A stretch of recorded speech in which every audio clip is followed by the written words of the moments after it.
It will be all right. I don't think there was much. I think there was only one thing. I don't know. You know what I know? Exactly right. Just in case. Much like the fire department infrastructure. I don't want to catch up. All right, folks, it is 6 o'clock. Can we please call this meeting to order? Lublitz. Here. Cook. Here. LaPlante. Here. Rowley. Present. Taylor. Here. Wardinski absent. Jaworski. Here. Baptist, can we all stand for the Pledge of Allegiance? I pledge allegiance to the flag of the United States of America and to the republic for which it stands, one nation, under God, indivisible, with liberty and justice for all. Thank you. Please be seated.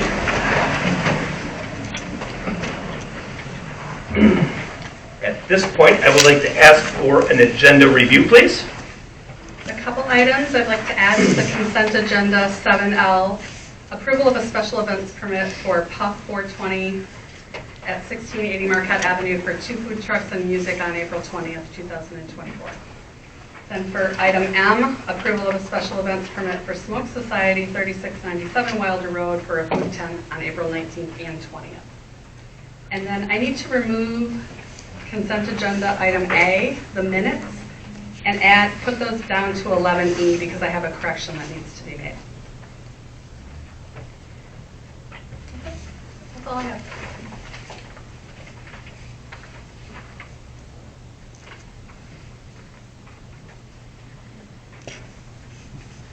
Any other? All right, at this point, I am going to open up the floor for public input on agenda items. At this point, we'll listen to you on anything you want to say regarding items that are on the agenda. Anything else will be an opportunity at the end of the meeting. Public input going once. Public input going twice. Third time, we will now close public input, and I will now ask for an agenda approval, please. Make a motion to approve the agenda as amended. Is there any discussion? All in favor with an aye, please. Aye. Opposed with a nay. Hearing none, that is approved. We'll now ask for a consent agenda approval. Motion to approve the consent agenda as amended. Support. Is there any discussion?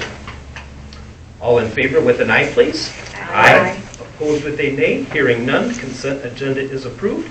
Now move on to the engineering report. You have some very preliminary sketches from our friends at Fleece and Vanderbrink. And this is going to make it so at the Township Hall, we will have a men's and women's restroom that is ADA compliant and up to code. So the area that is highlighted, excuse me, is now where the tables and the chairs are stored when not in use. You'll see in the upper right-hand corner of the first page, this will be a new storage area that will be made to house the tables and the chairs. So once again, these are very, very preliminary. This is a first draft. So the building official will sit down with F&B again to go over what needs to be changed or decide how we move forward with the existing plan. So I want you to see a quick little glimpse as to where we're going on this one and our making improvements over there, and once again, ADA compliancy. So you can ask any questions, but I really don't have a lot of answers other than there's your sneak peek, more to come soon. Moving on to pending business, let us start out with the Chief's report. Chief Gloner, the floor is yours, sir. Thank you. And thank you for the lovely yard ornament out front. Yes. Our big rescue boat. In March, we were called out 199 times, which brings our year-to-date total to 576 runs, which is thankfully 46 calls below the same reporting period in 2023. In March, there were 22 overlapping incidents, which accounts for 14% of our calls. We were out on more than one call at the same time. EMS, again, was the largest percentage of calls. Under miscellaneous, I'm pleased to report that Captain Shook was awarded a Firehouse Subs Public Safety Foundation grant for the Stryker chest compression system. If you recall back when we were doing our budget, we budgeted $20,000 for that, and in the consent agenda, you see we needed to add $3,000 because the vendor that gave us a quote doesn't sell to fire departments, they only sell to hospitals. So we had to get a different quote, which upped that price, but now we'll be getting $17,000 back from Firehouse Subs, so. Thanks, Scott.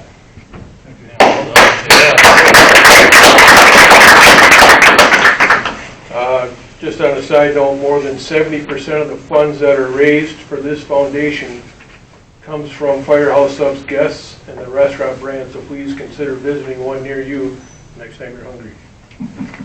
Give my little advertisement plug. All right, personnel-wise, paid on call, Brian Phillips. He was with us for several years, then left to pursue other interests. He's come back to us, and he asked about being on an accelerated probation program since he was with us before, so we put him on an accelerated probation program, and during that probationary time, he has completed it, and he has also completed his training for an engineer. So I'm recommending that he be promoted to engineer, and he will help cover the stations and cover Group 2 calls and all that, which will be a big asset to us. So kudos to Brian for that. And then our 2 cadets are nearing completion of the fire academy. We're looking forward to the graduating in May. I've gotten reports that they're doing very well, and I've seen them on a couple different calls where they were happen to be in the area and stop by, and they're pretty excited, so we're happy about that. And other than that, that's pretty much all I got. Are there any questions? Chief Glitter, thank you, sir. All right, thank you. Thank you. All right, we will move on to our committee and commission reports. Let us start out with the Zoning Board of Appeals. Trustee LaFont. Easy this month. We had a month meeting last month, so no report. That is easy. Thank you. Planning Commission. Trustee Taylor. There was a meeting on the 27th, but I was unable to attend, and the notes, the meeting minutes are not complete, so I will report on that next month. For those that, if I remember correctly, there was only one thing on that agenda, so we're not going to lose a bunch of sleep in anticipation. Very good. Thank you. DPW Committee will be meeting on Thursday. We did not meet previous. It is tomorrow at 10 o'clock. Thank you so much. We'll be meeting tomorrow at 10 o'clock. Parks and Recreation Committee, Trustee Cook. I have gotten nothing except for exploding the season. And Fire Department Infrastructure Committee has not met, and they are holding off until we get some more information from the state of Michigan regarding the building. So that is yet another yet to come. So we will move on to board reports. We'll start out with the supervisor's report, and I'll be as brief as possible. I'm going to start with good news. We're getting audited. A lot of people, this may sound silly to some, but I welcome all checks and balances that come our way. It ensures that we're staying on the right course. The audit is not due to anything that we did incorrectly. This is part of a new public act that will audit the tax rolls of all the municipalities. This is PA 660. So it's our turn. So the State Tax Commission will audit our 2024 assessment roll. This will be conducted by a third party, and I'll let you know when the Ransom Consulting will be performing this audit. There's an awful lot of municipalities, so to get everybody done, this could be months before they make it to us. But we're already prepared for this. We'll be submitting all of our information to them yet this week. State has made yet another unfunded mandate to their lead and copper rule. We are now required to provide an educational component. With all their resources, I'm not sure why they can't do this themselves, but we are going to follow their demands. To assist the funding for this, the Bay County Water Advisory Council submitted a grant request to Eagle through the City of Bay City. We were awarded $14,000 to make an instructional video. The video will define lead water lines and their prevalence, explain sources of lead contamination, outline the potential health risks, and identify symptoms of lead poisoning. It will also provide guidance on how to identify lead pipes in homes and encourage viewers to get their water tested for lead. It will offer practical tips for reducing lead exposure and provide information about water treatment options and lead pipe replacement. Lastly, it will explain regulations regarding lead in water and share information about community resources for testing and addressing lead water line issues. We'll also have some materials on display in the lobby, so I will let you know when all of these are available for you to view. Lastly, I took part in a meeting requested by the City of Bay City with the Sheriff, DNR, Coast Guard, City of Essexville, Hampton Township, and Franklin Township. Commissioners has requested to have the slow no wake limits on the Saginaw River removed. The biggest concern is the amount of time it takes to get from the to the Saginaw Bay from the Veterans Park boat launch. So there'll be an online poll soon to seek opinions from our boating community and shoreline property owners.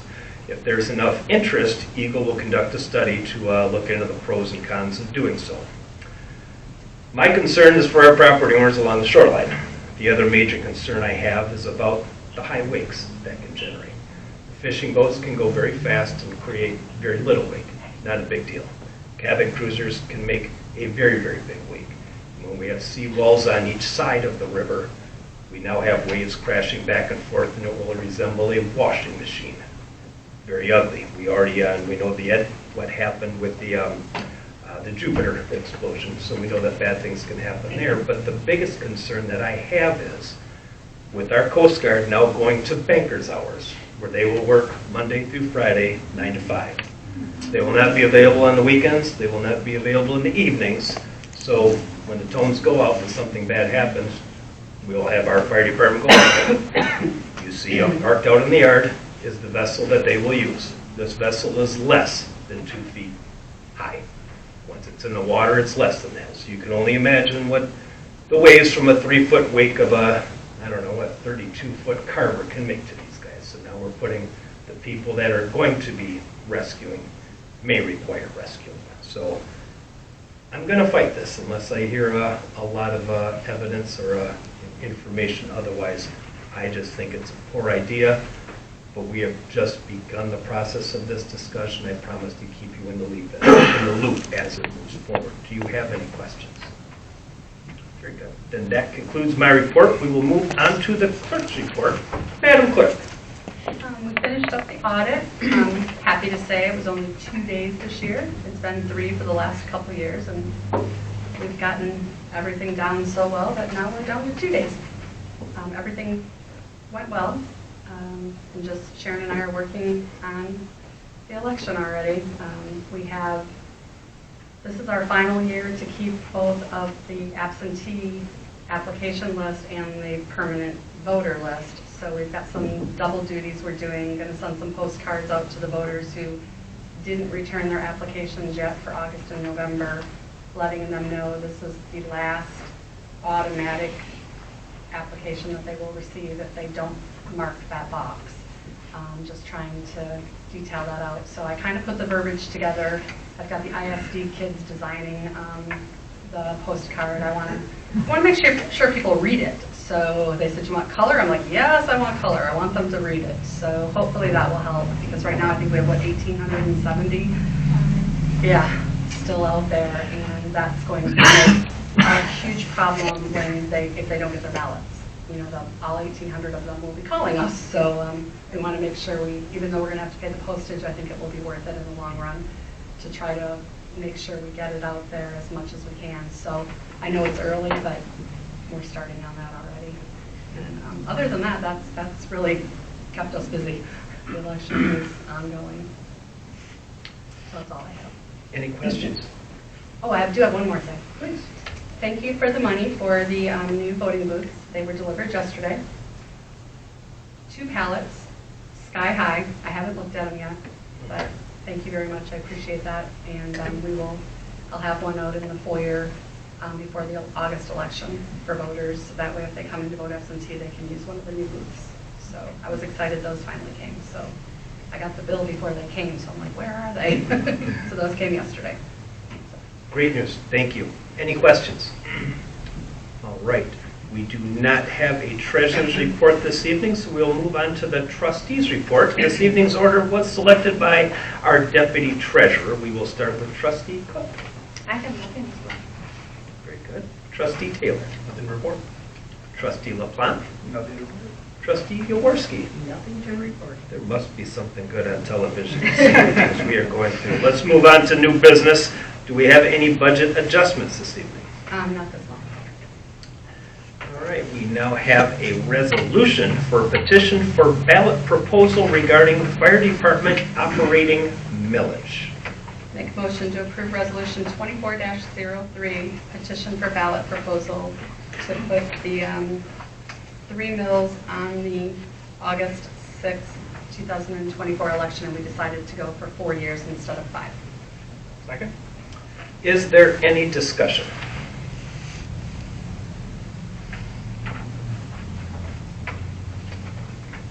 I guess the only discussion that I have is, we're looking at opening up a new station. Is it going to be enough? But knowing that that process is probably going to take a long, long time, we have plenty of time to make those corrective measures as they come.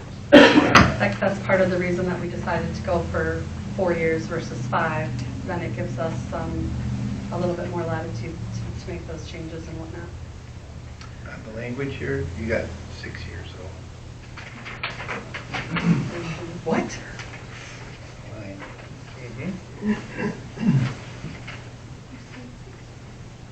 Okay, well, let's change that to 4 years. I apologize. You've got the I have years the are years right. right, I just didn't have The years are the good. the typewritten. Okay, it's 4 years. 7. Yeah, 24. You're going to 3 years or 4? We have to, it'll start this So it counts 24. December of 24. Yeah, that's when the first bill would go up. I seen it increase by, but then this is increasing it from nothing because the other one ends. This is a brand new one. Yeah. Right. It's not we're increasing the 2 mills. It's No. to the Replacing. It's Yeah, replacing. this one's ending, so we're not, I guess that's Right. something we'll have to market more than anything, is that, yeah. Yeah, well, I can't remember what it was now currently. 2 mills. So 2 replaced by 3, so, I mean, if somebody was talking about it, we're increasing by 1. Correct. Yep, it's gonna be a lot of education. Is there any other discussion? Thank you for doing all of your homework on this. Ms. Sharon, may we have a roll call vote, please? Rubles, Yes. Jaworski, Yes. Taylor, Yes. LaPlante, Yes. Cook, Yes. Wodinski, absent, Rowley. Aye. All right, we have approved language. Moving on, we will have discussion and approval for blight cleanup at 3119 Boy Scout Road. This has been I'm not going to say a problem child, but it's been an issue that we've been working on for a long, long time. Went to court on this issue. We won. The property owner was given an opportunity to clean up their property and still didn't. So there's also a health concern. Person is in very poor health, so putting him in jail to be in very poor health is not going to improve the situation at all. So now we have the opportunity where we can go in there and we will correct the measure, and then we will take whatever charges go with that, add it to the property tax bill. Downside is the person already has this in place, so we're going to take a bad situation and just make it more bad or worse. But doing nothing, we see the results of it. We've got years and years of doing nothing. So this is for us to come in, make corrective action, and make it so it's not an eyesore or a health hazard.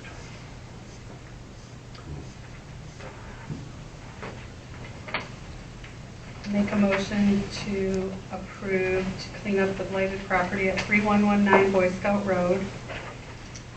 To go with TK Builders in the amount of $4,800 and have that placed on their tax bill. Is there any discussion? We're spending some money, Ms. Sharon. May we have a roll call vote, please? Jaworski, yes. Taylor, Aye. LaPlante, Yes. Cook, Yes. Wodinski, absent, Hublet. Yes. Rowley. Aye. All right, we'll now move on to the discussion and approval for the mobile medical response ambulance agreement. We do have some individuals here from MMR. Gentlemen, did you want to say anything to the board? Good evening. My name is Eric Snydersick. I'm the Vice President of Mobile Medical Response. I have Adam Beller with me, who is our Bay, Aranac, and Tuscola manager. He calls it the bad team. I don't know why. He thinks he's funny. I am funny. We did send the township a letter through Mr. Rowley concerning the status of the EMS system in Bay County right now. And it's hopefully, has everybody read that letter or looked at it? Okay, so I'll be brief on it. MMR has been here for a little bit over 20 years in Bangor Township at 4052 North Euclid. We've always had a unit 24/7 at that base. Traditionally, we've served mostly Bangor Township, some of Bay City, a little bit of monitor from that location. Recently, we've had some additions to the system with other competitors coming into the area.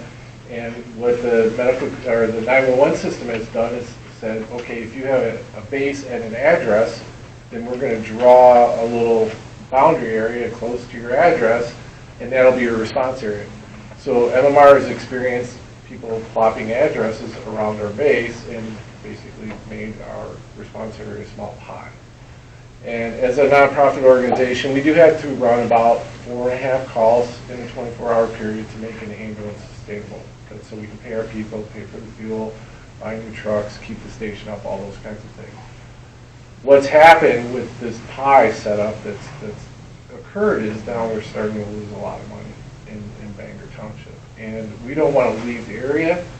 And the Medical Control Authority has also recognized that this system really isn't working. In fact, a lot of times, just because you have an address doesn't mean the ambulance actually physically sits there.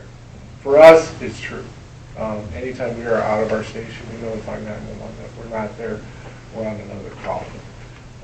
We've had a lot of incidents where ambulances will drive past our base, running lights and sirens, obviously to calls that we would have been closer to.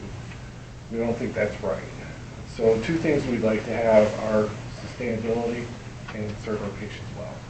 And so we're seeking approval from the board to become the primary service provider in Bangor Township. And simply that would be looking at the agreement that I've supplied to you. It's a draft format right now for you, so that I can get a clean copy. We're the primary service provider for you. We're called first anytime in Bangor. If we're not available, we have a mutual aid agreement with MedStar Ambulance, and then they would respond. I believe, Chief, he said he had 22 calls that were referred last month. Yeah. So there are times where you'll have more than one call going on at a time. So we would use MedStar as our backup. And they have 2 locations that are in close proximity. One of them is in Bangor Township.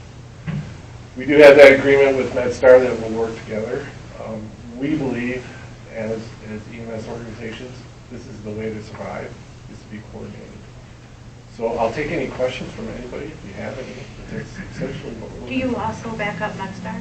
Yes, we would. One thing I will tell you, we will never turn our back to a call. If there's a call, if it's in Big County and we're the closest ambulance, we will go. We will never turn our back. But we want to take steps and have communication processes in place where we're ensuring that we have that backup.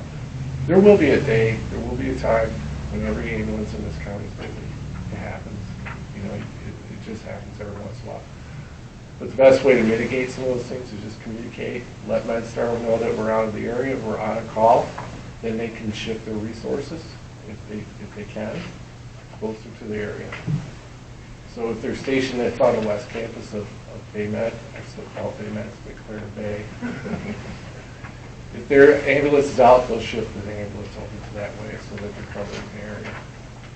So we do have a good relationship with MedStar. We are competitors everywhere else, but we work well both in Bay and Genesee County together because none of us are subsidized, so we have to work well together. Is there one ambulance house at our? There is one ambulance house there, and we understand, just looking at the numbers, we would probably be able to support another 12 hours a day at that base. But, you know, once we have an agreement, we would ramp up and meet that demand. Ultimately, we don't want to have to use MedStar as mutual aid because they have their own job to do too. They recently signed with Bay City, and that's kind of what prompted us to move forward. And I talked to them, and I said, you know, I need to go to Bangor, and they said, yeah, go to Bangor, that's where you've been. But yeah, we would plan to boost that up. I can't give you a